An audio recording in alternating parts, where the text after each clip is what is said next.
Youth are the driving force of a nation. For China, however, the youth have become a source of tension. They no longer admire and respect Mao, but their eyes glitter at one mention of Musk. You see, newfound realities and struggles of daily life have smacked some sense into Chinese youth, and they have started to identify themselves as apolitical and individualist, and an alarming sign for the Chinese Communist Party. Hello and welcome to TFI Global, the foreign affairs and geopolitical analysis arm of the TFI Media Group.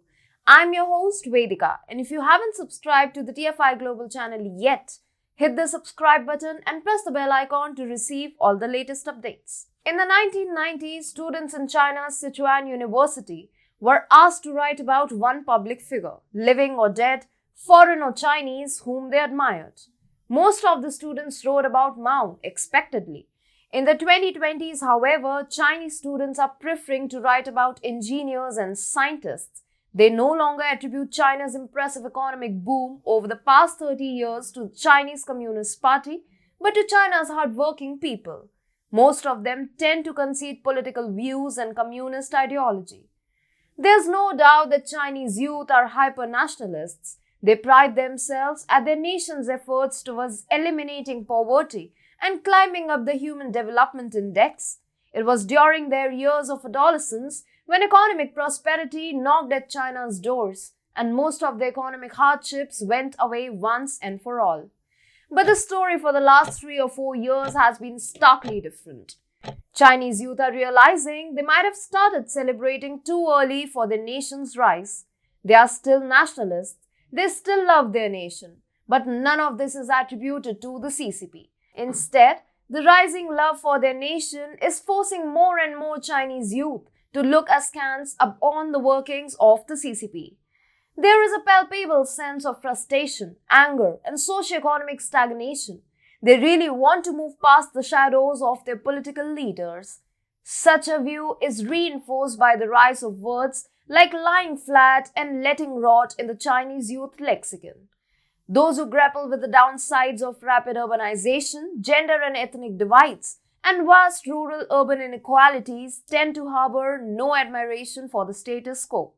That means they want to see a change in politics and attribute their struggles to the authoritarian shift under Xi Jinping's era.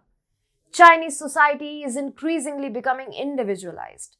The rise in prominence of the LGBTQ+ community, despite governmental concerns, is a manifestation of that fact. When you become increasingly individualized, the sense of cohesiveness is lost.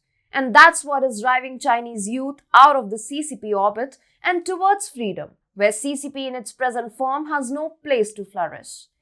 It's true that most of the Chinese youth today are wedded to a nation that has never tolerated defiance and political inquiries, and that has long flirted with dictatorship and authoritarianism. However, now they are learning to ask questions within constricted boundaries. For instance, when the Chinese government imposed ruthless zero-COVID policy on its people earlier this year, what CCP came to witness was unprecedented and baffling. The criticism that poured in on social media was gut-wrenching.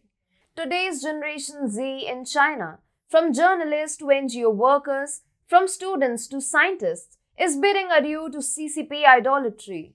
CCP is China and China is CCP is no longer the slogan of Commons. So, the signs of trepidation at CCP's top level are already emerging at this dangerous trend.